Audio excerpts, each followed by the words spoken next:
Nous allons prier.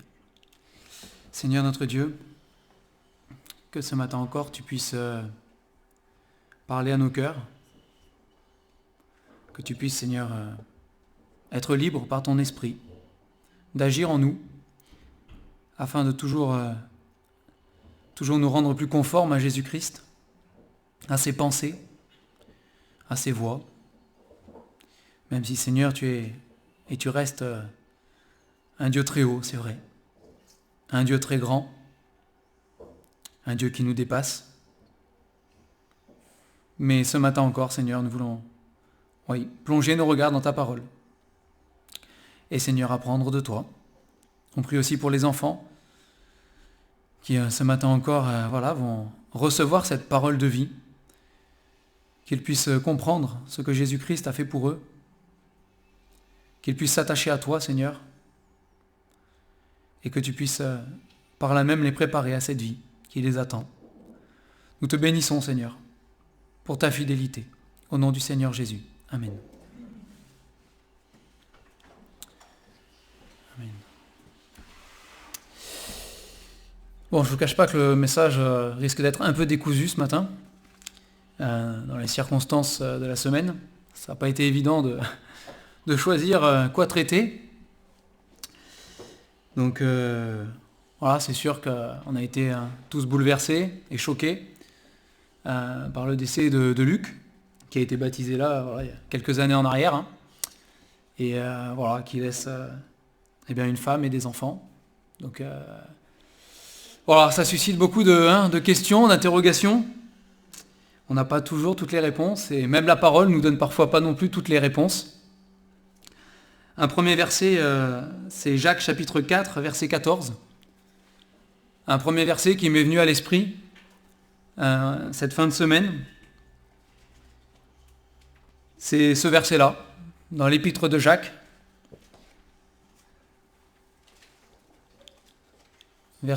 Chapitre 4 et verset 14.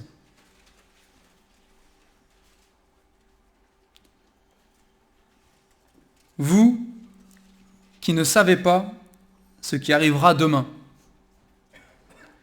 Car qu'est-ce que votre vie ? Vous êtes une vapeur qui paraît pour un peu de temps et qui ensuite disparaît. Ce n'est pas le seul verset dans la parole de Dieu qui fait référence au fait que nous sommes fragiles, que nous sommes éphémères sur cette terre, en tout cas physiquement, parce que notre âme est éternelle. Ça, la parole de Dieu l'atteste. Mais notre passage sur la terre est souvent, dans la Bible, comparé soit à une vapeur, soit à l'herbe des champs qui fleurit puis qui meurt ensuite. Nous ne maîtrisons pas, nous ne maîtrisons rien du tout. On ne maîtrise pas notre vie, on ne maîtrise pas le temps qui nous est imparti sur la terre. On ne sait rien de toutes ces choses. C'est rien du tout. Et pourtant, nous vivons tous comme si on maîtrisait les choses. C'est dans cette semaine en étude biblique du mardi après-midi, on était en Actes chapitre 27. Actes chapitre 27.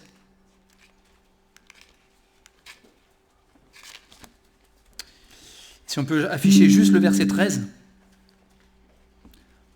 Et en Actes chapitre 27, vous avez l'apôtre Paul qui est prisonnier et qu'on doit transférer à Rome et qui doit prendre un bateau pour faire le trajet. Et c'est la mauvaise époque pour naviguer. C'est l'époque où il y a des naufrages, c'est l'époque où les gens meurent en mer. Mais malgré tout, le pilote et le patron du navire décident de prendre la mer. Et au verset 13, vous avez ce tout petit verset dans ce récit qui nous dit « Un léger vent du sud vint à souffler, et, se croyant maîtres de leur dessein, ils levèrent l'ancre et côtoyèrent de près l'île de Crète. » Mais vous avez cette petite phrase, « se croyant maîtres de leur dessein ». Après, il y a la tempête, et si Dieu n'était pas intervenu, pour le coup, ils auraient tous péri. Parce qu'ils ont essuyé une tempête pendant plus de 15 jours, sans que le bateau coule. Et ce n'était pas une petite tempête, ils ne voyaient plus la lumière du soleil depuis plusieurs jours. Mais se croyant maître de leurs desseins. Et c'est vrai que quand on a des drames, des catastrophes, alors ça peut être la maladie qui frappe, ça peut être un accident qui ôte la vie. Hein. Alors, il y a la souffrance, il y a le deuil, il y a la tristesse, il y a l'incompréhension, c'est sûr, mais il y a aussi généralement la prise de conscience que nous ne maîtrisons rien. Et que si nous respirons encore, c'est grâce à Dieu. C'est grâce à Dieu uniquement. Ça peut arriver à n'importe qui, mais tant que ça ne nous touche pas de près, on a l'impression qu'on est invincible. Et que ça n'arrive qu'aux autres, n'est-ce pas? Mais ça n'est pas le cas. Combien il y a de décès par accident en une année? C'est énorme, hein? Mais ça ne nous touche pas la plupart du temps, alors on n'y pense pas, hein? Et voilà, on se croit invincible. Se croyant maîtres de leurs desseins. Nous ne sommes maîtres de rien. La Bible dit que Dieu a fixé les bornes de nos vies. Il a fixé le départ, il a fixé l'arrivée. C'est lui qui tient notre vie dans sa main. C'est lui qui décide de l'heure de notre mort, des circonstances de notre mort. C'est lui. Ce ne sont pas les hommes.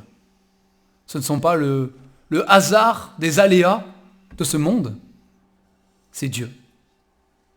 Alors ça nous fait aussi poser des questions quand même, hein, c'est sûr. Hein. Comment? Pourquoi? On n'a pas toutes les réponses. On n'a pas toutes les réponses. Mais déjà, une première chose, souvenons-nous que nous ne sommes maîtres de rien et que nous sommes uniquement dans la main de Dieu. C'est lui qui décide. Les temps, les moments. Au prophète Jérémie, il est dit que que dans le livre de Dieu étaient inscrits tous les jours de sa vie, avant qu'il ne vienne à l'existence. Jérémie ne savait pas la fin, hein? Mais Dieu savait déjà. Et Dieu sait toutes choses. Alors, quand le malheur nous frappe comme cela, nous l'appelons le malheur parce que c'est le sentiment, n'est-ce pas, qui est dans notre cœur, la douleur, la tristesse et l'incompréhension. C'est un malheur. Bien évidemment, on ne peut pas ne pas penser à Job. Je vous invite à ouvrir Job au chapitre 2.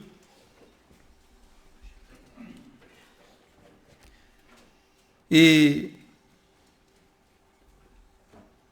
l'éclairage que nous apporte le livre de Job, on va dire que pour nous, ça nous fait aborder l'histoire de Job différemment. Et on a parfois du mal à se mettre à la place exactement de Job, sachant que lui n'avait pas l'éclairage du livre de Job, puisqu'il n'avait pas encore vécu la chose et que ça n'avait pas encore été écrit. Et dans l'histoire, si on se met juste à la place de Job, sans avoir l'éclairage du livre, hein, qu'il n'avait pas encore, si on se met juste à la place de Job, il perd tout. En quelques jours, il perd tout. Ses enfants meurent, pas un, tous. Tous meurent d'un coup. Tous. Il perd tous ses biens. Alors on dirait que c'est secondaire, il perd tous ses enfants. C'est le plus dramatique. Hein. Il perd tout.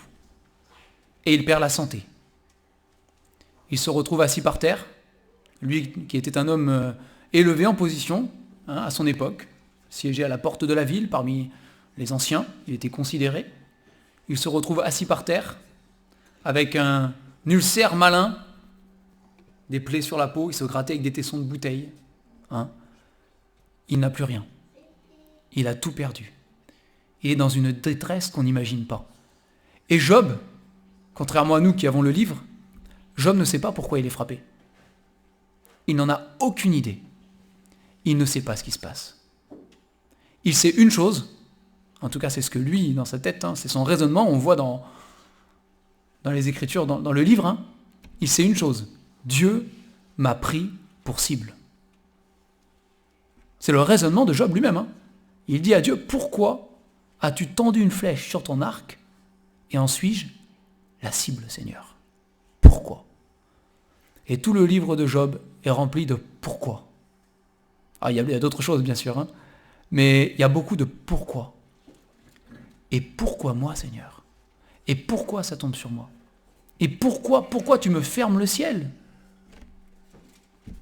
Parce que Job implorait, Dieu il criait, et pas de réponse, n'est-ce pas? Pas de réponse. Alors nous qui avons le livre de Job, nous savons. Nous savons que si Job est pris à partie, c'est à cause de l'ennemi de Dieu, déjà, qui a son mot à dire dans cette histoire, enfin son mot à dire, autant que Dieu lui permet en tout cas. Hein. Mais Job est pris à partie dans cette histoire parce qu'il est le défenseur, même s'il ne le sait pas. Il est le défenseur de l'honneur de Dieu. Hein, comme un champion, si vous voulez, à l'époque médiévale. C'est le champion de Dieu. C'est celui qui, à son époque, à ce moment-là, a été désigné par Dieu pour défendre son honneur. Parce que Satan remet en question l'intégrité de Job en disant à Dieu, personne ne peut t'aimer juste parce que tu es Dieu. Si les gens t'aiment et t'adorent, c'est parce que tu les bénis, c'est parce qu'ils sont intéressés. Ce n'est pas sincère. L'amour et la fidélité, la foi, l'intégrité de ces humains envers toi, elle est intéressée. Ils ne sont pas honnêtes. Et Dieu dit non. Moi, je connais le cœur de Job. Et je sais qu'il est intègre et honnête. Et parce qu'il y a ce différent, Job est choisi, à ce moment-là, pour être le champion de Dieu. Et il ne le sait pas. Hein. En tout cas, il ne le saura qu'à la fin. C'est le moment où il ne le sait pas. Et il va vivre la tourmente, hein, la détresse, une angoisse qu'on ne connaît pas. Il perd tous ses enfants, il perd tout. Tout. Il se retrouve à terre. Et dans cette circonstance, il y a plusieurs réactions qu'on peut avoir. Hein. Vous savez, ici, dans le livre de Job, on en a deux. J'en sors deux, il y en a plusieurs, mais j'en sors que deux. Il y a la première réaction, c'est celle de la femme de Job. Vous remarquerez qu'il ne la perd pas. Je vous laisse réfléchir là-dessus. Mais il y a la réaction de la femme de Job. Chapitre 2, verset 9. Sa femme lui dit, « Tu demeures ferme dans ton intégrité? Maudis Dieu et meurs !» Mais Job lui répondit, « Tu parles comme une femme insensée. » On va s'arrêter là, on verra la suite après. Mais c'est la première réaction. Quand le malheur frappe comme cela, une des réactions possibles, c'est on lève le poing contre Dieu. Et on dit, Seigneur, c'est injuste. Je te maudis. Je te maudis. Ça aurait dû tomber sur un autre, mais pas sur moi. Je te maudis. Et je lève le poing contre Dieu. C'est le cas de beaucoup de personnes. Hein. Face à la souffrance, à la maladie, à la détresse, à ce genre de drame, il lève le poing. Ah, si Dieu était bon, si Dieu existait, ça ne me serait pas arrivé. À moi. Ça fait des années que ça arrive à d'autres sur la terre, mais ça ne les intéresse pas. Mais là, c'est eux qui sont touchés. Si Dieu était bon, il n'aurait pas permis cela. Combien de fois je l'ai entendu? Combien de fois on dresse le poing contre Dieu? C'est la faute de Dieu. Alors on n'a aucune carte en main. On a une vision humaine. On ne sait pas ce qui se passe derrière. Mais on maudit Dieu. C'est ce que la femme de Job lui conseillait. Lève le poing contre Dieu. Maudis-le une bonne fois pour toutes en face. Et meurs. Et meurs. Et puis, nous avons l'attitude de Job, qui répond à sa femme et qui dit « Tu parles comme une femme insensée. Quoi? Nous recevons de Dieu le bien et nous ne recevrions pas aussi le mal ?» Bon, il n'a pas encore tout compris, mais quand même. Il refuse de maudire Dieu et il est dit ici « En tout cela, Job ne pécha point par ses lèvres. Job a refusé, et il ne comprenait pas ce qui se passait. Attention, on n'allait pas croire qu'il avait l'éclairage, il ne l'avait pas. On le voit dans tous ses discours après, il ne comprenait rien. Mais il refusait de dresser le poing contre Dieu, de se révolter contre Dieu. Il refusait d'en vouloir à Dieu, d'avoir de la haine et de la rancune contre Dieu pour ce qui est arrivé. Et ce n'est pas ce qui est arrivé à d'autres, ça lui arrivait à lui. Tous ses enfants meurent en une même soirée. Tous. Et il refuse de maudire Dieu. Vous avez ce verset 21 du chapitre 1, bien connu, où Dieu dit « Je suis sorti nu du sein de ma mère, et nu je retournerai dans le sein de la terre. L'Éternel a donné, et l'Éternel a ôté. Que le nom de l'Éternel soit béni. » Verset 22. En tout cela, Job ne pécha pas et n'attribua rien d'injuste à Dieu. Rien d'injuste à Dieu.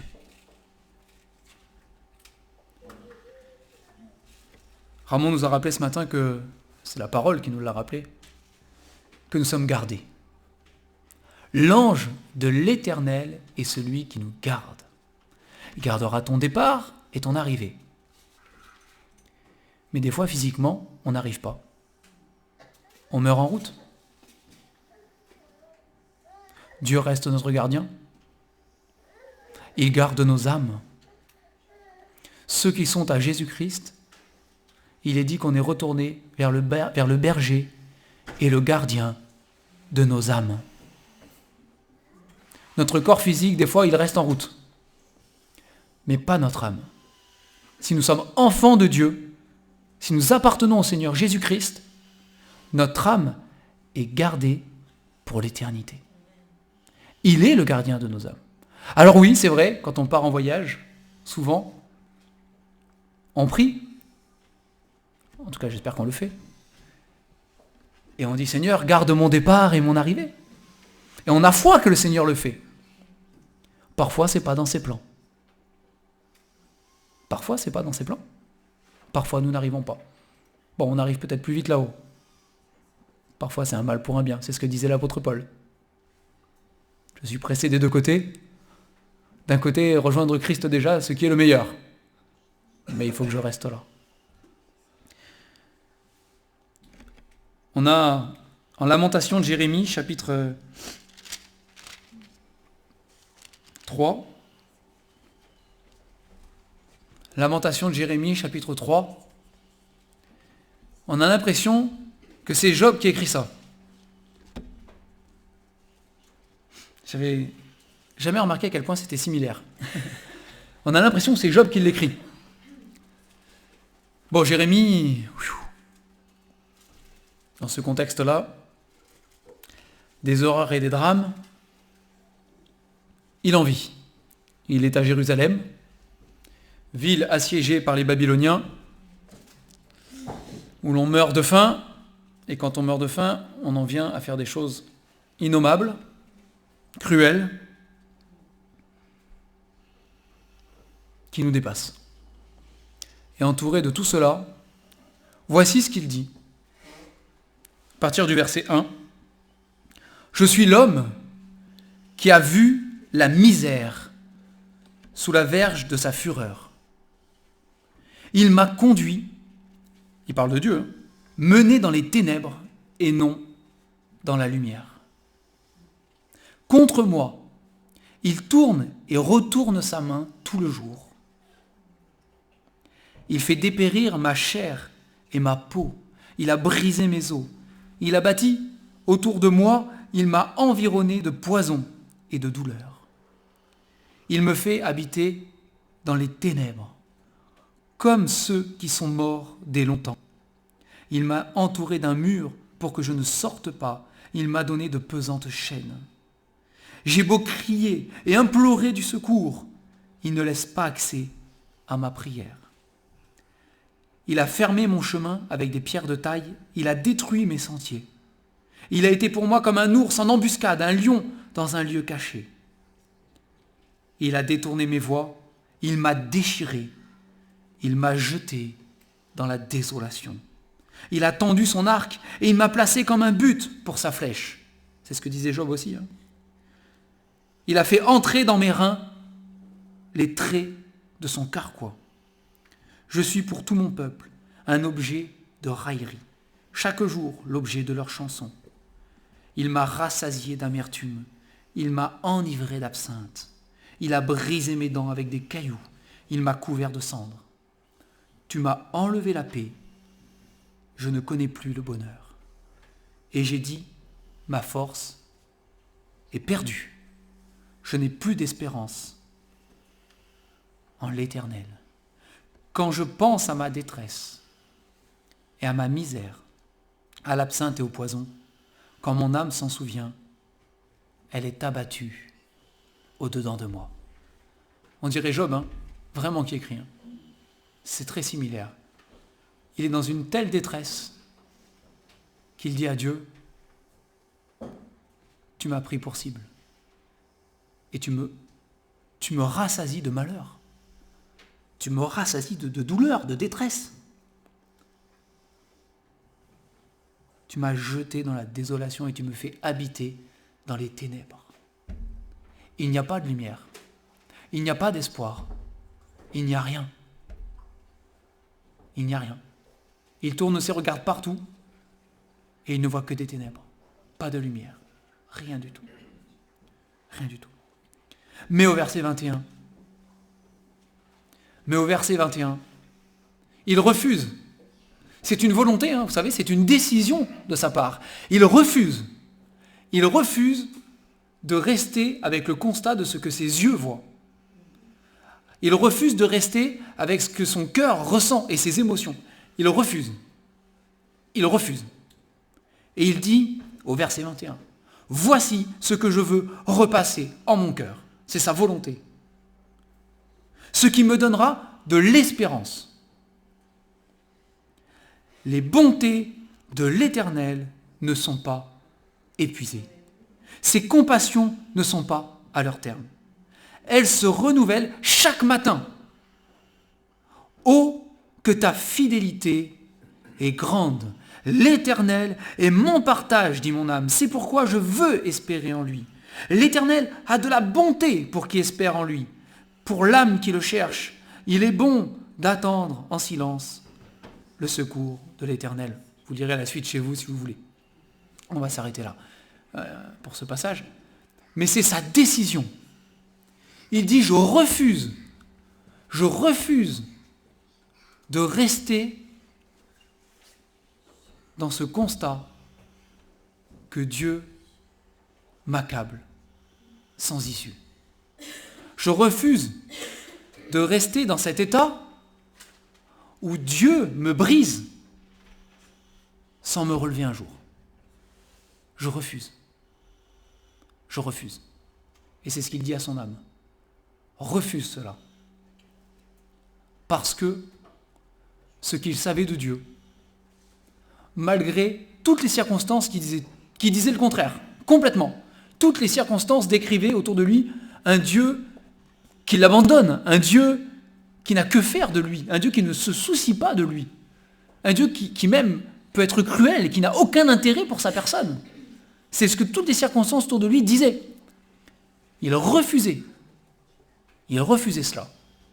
Parce que Jérémie, au fond de lui, il connaissait l'Éternel. Il savait qui était Dieu. Il avait déjà parlé avec Dieu. Il avait déjà échangé avec le Seigneur.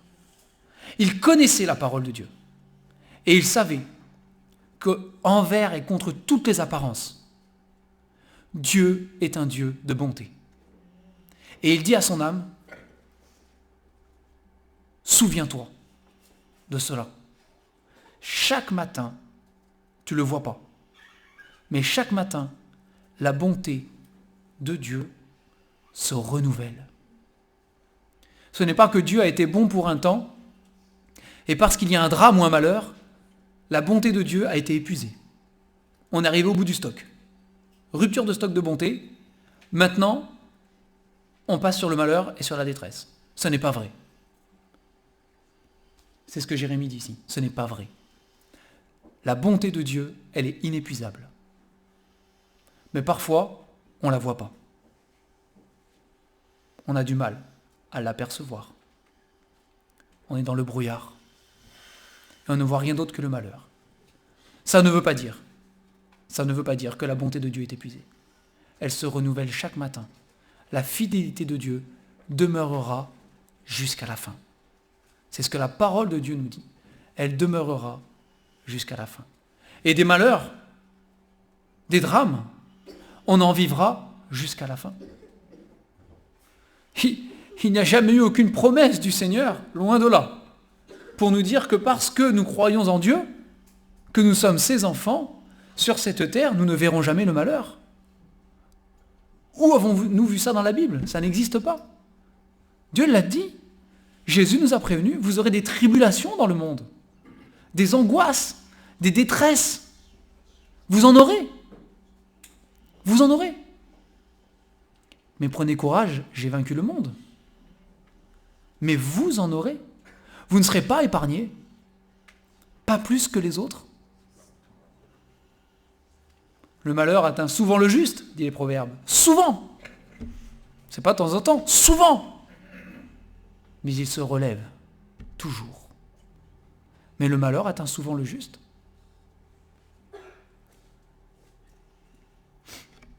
Dans l'évangile de Luc, au chapitre 13,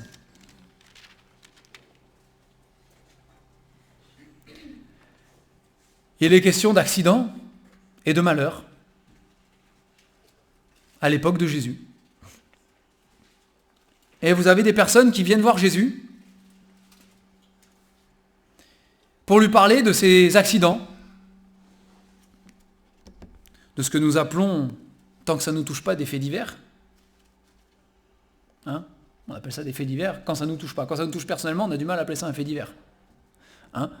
Mais voilà, ici, ils viennent faire le rapport à Jésus. Luc chapitre 13, à partir du verset 1.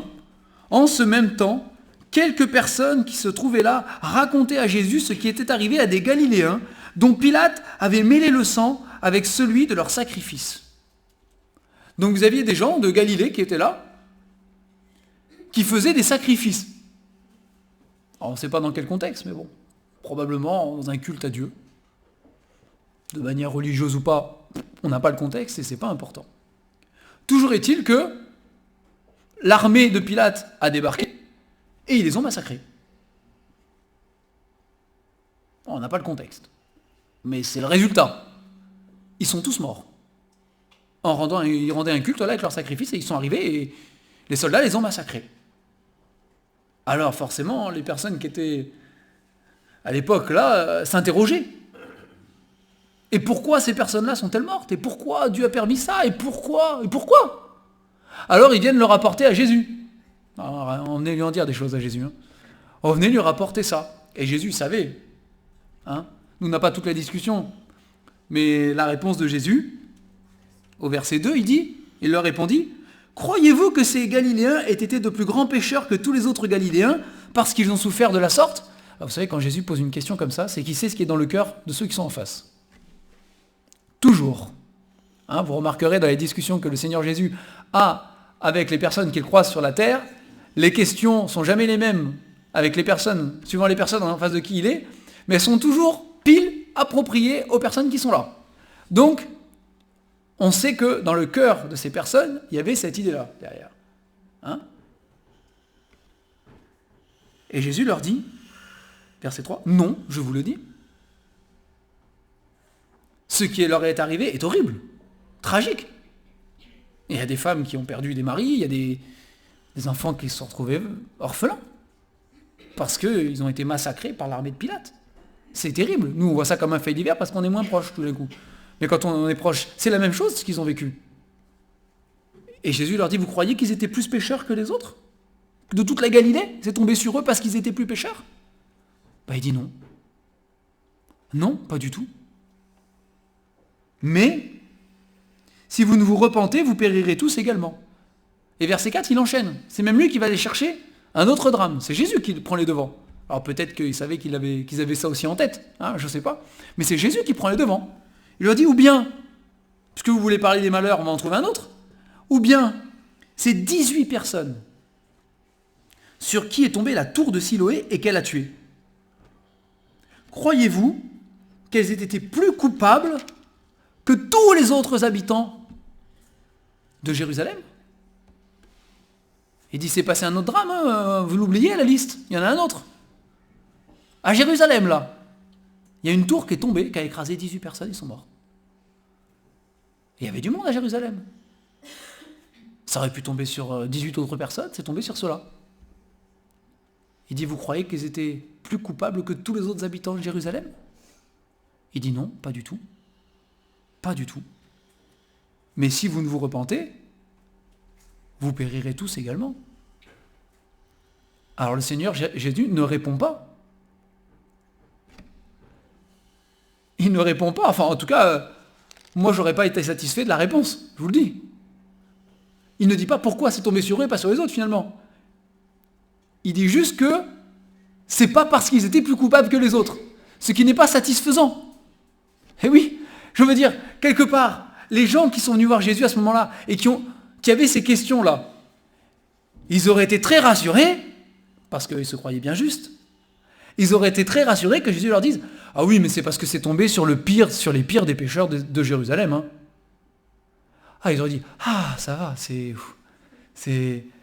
Moi, je suis pas aussi pire que quand même. Donc, ça va aller pour moi. » Eh oui, ils auraient été rassurés. Ils auraient été rassurés pour eux-mêmes, en se croyant justes, bien sûr.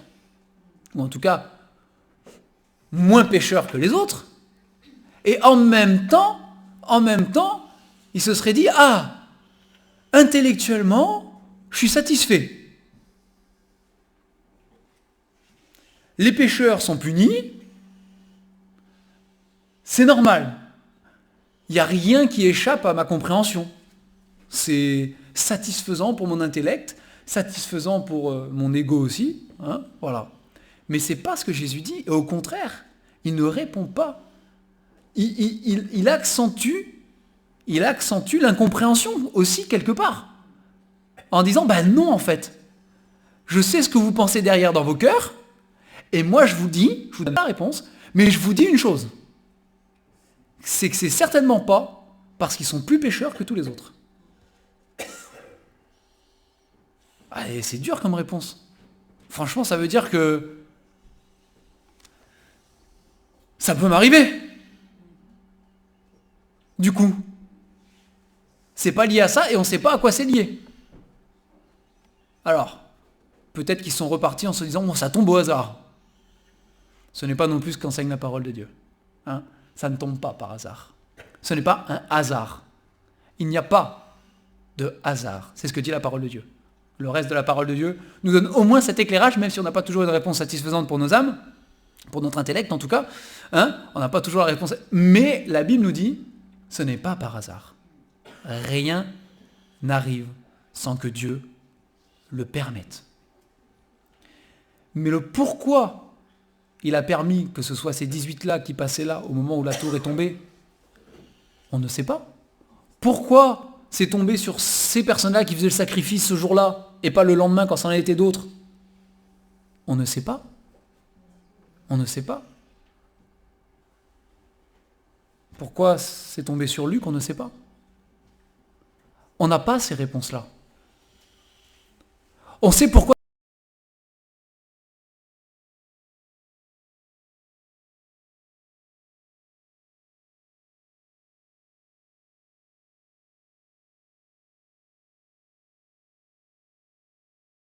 Servir de leçon. Il est là pour symboliser quelque part les autres cas et nous dire on ne sait rien. Mais Dieu contrôle. C'est ce que nous dit le livre de Dieu est au contrôle. Dieu sait ce qu'il fait. Dieu a un plan.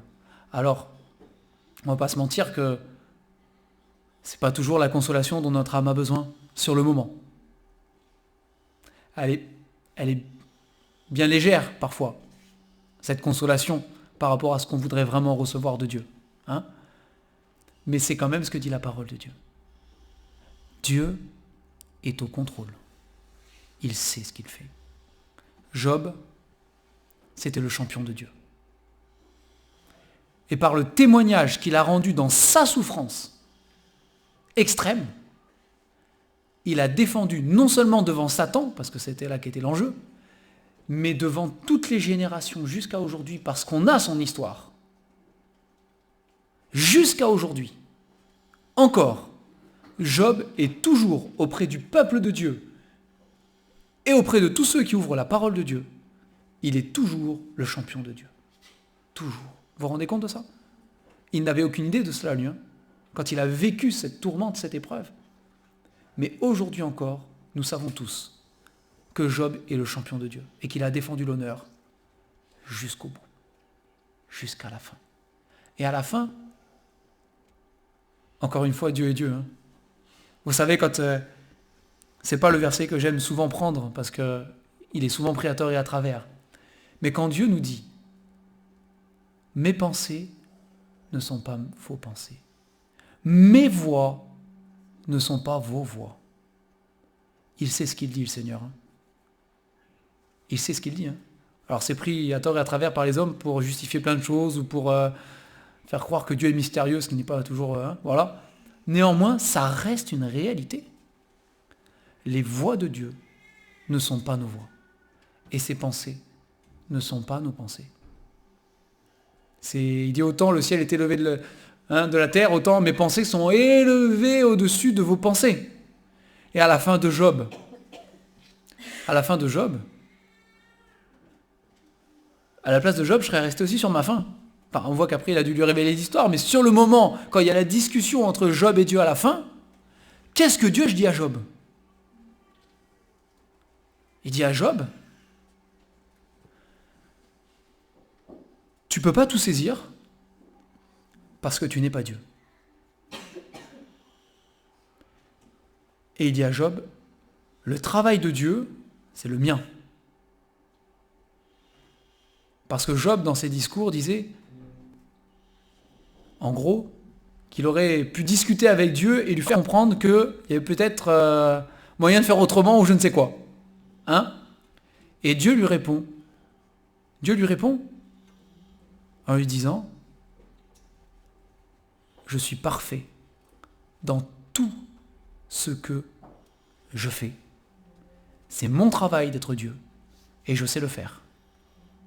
Et tu n'es pas apte, toi, créature, même si tu es mon champion dans cette histoire, tu n'es pas apte à juger mon travail.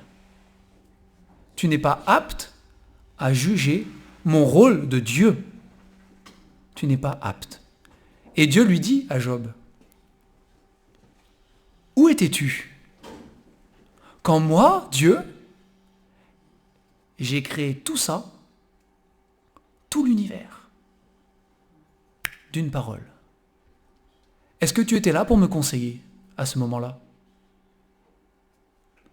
Tu étais là pour me dire, je pense que Neptune, il faut la mettre exactement à cette distance du Soleil pour que ça marche. Je pense que le bon nombre de galaxies dans l'univers, à mon avis, Dieu, ça doit être celui-là. Mais c'est ce qu'il dit, Dieu, à Job. Il dit, tu étais là pour me conseiller? Tu étais où? Tu n'étais pas là. Il n'y a rien à redire à mon travail de Dieu. Il n'y a rien à redire à mon action divine. Elle est parfaite. Alors après, on voit qu'il apporte la consolation à Job quand même, mais néanmoins, c'est ce qu'il dit à Job. Il le remet à sa place, entre guillemets, en disant, tu n'es pas apte. Et c'est quelque chose que nous devons aussi garder dans nos cœurs, dans ces circonstances-là. Nous ne sommes pas aptes à juger de ce que Dieu fait. Nous ne sommes pas aptes à dire c'est bien ou c'est mal, c'est juste ou c'est injuste. nous ne sommes pas aptes. Parce que nous ne sommes pas Dieu.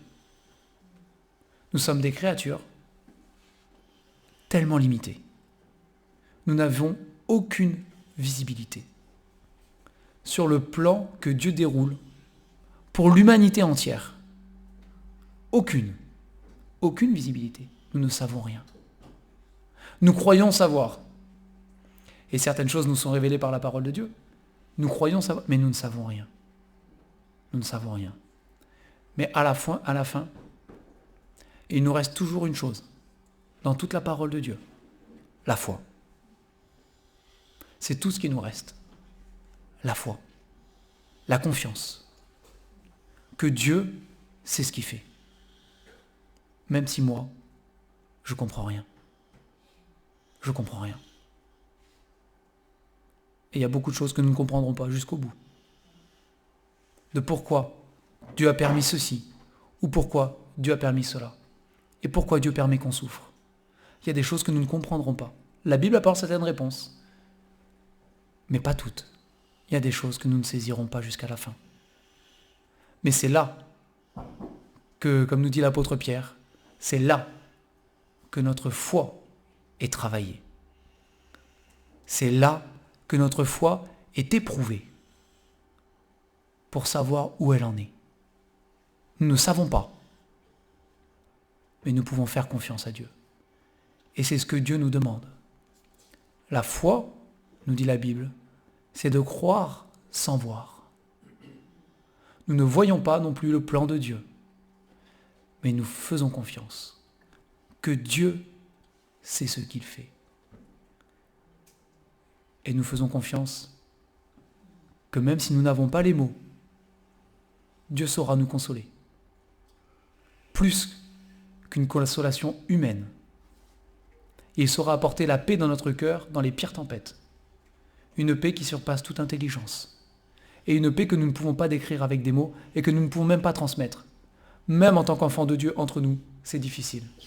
Nous n'avons pas les mots. Nous ne savons pas quoi dire. Mais nous faisons confiance que Dieu, lui, il saura trouver les mots qu'il faut pour consoler chacun. Parce qu'il est le bon berger. Et que nous en sommes convaincus. On va s'arrêter là.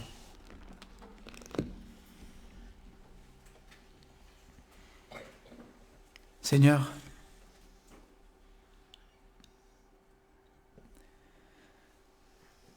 nous voulons faire le choix, Seigneur, de te faire confiance. Encore. Parce que jamais nous n'avons été trahis par ta confiance. Seigneur, fortifie-nous.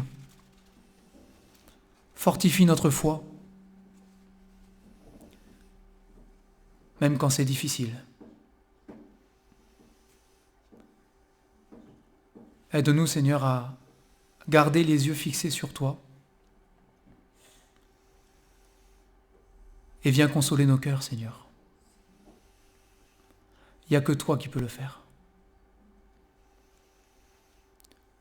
Seigneur, on ne peut pas imaginer la douleur et la souffrance dans de telles circonstances. Mais Seigneur, ce que nous savons, c'est que tu n'abandonnes pas tes enfants. Ça, Seigneur, c'est impossible. Seigneur, sois auprès de Fiti, particulièrement, ainsi que des parents de Luc. Seigneur, si nous ne savons pas quoi dire, eh bien, tu le feras. Tu le feras. Sois béni, Seigneur. Et nous te demandons aussi de nous préparer, chacun d'entre nous, pour le reste de la vie, sur cette terre qui est devant nous, pour les drames que nous traverserons encore, Seigneur, qui peut-être parfois nous toucheront d'encore plus près. Seigneur, dans ta miséricorde et dans ta grâce, nous te demandons de ne pas permettre que nous te maudissions, de ne pas permettre que nous doutions de toi. Mais qu'au contraire, Seigneur, tu prépares nos cœurs à être fermes pour ces jours d'épreuve que tu as en réserve. Seigneur, il n'y a que toi qui connais nos destinées et nos voies. Seigneur, simplement, garde-nous confiants. Et si un jour, Seigneur, tu choisis de faire de nous tes champions, par la souffrance et la détresse, que nous sachions comme Job défendre l'honneur de ton nom. Par ta grâce. Sois béni encore, Seigneur, ce matin. Sois adoré. Parce que, Seigneur, nous voulons proclamer que tu règnes et que tu es digne, en toutes choses, Seigneur, en toutes choses, de recevoir notre adoration. Au nom du Seigneur Jésus. Amen.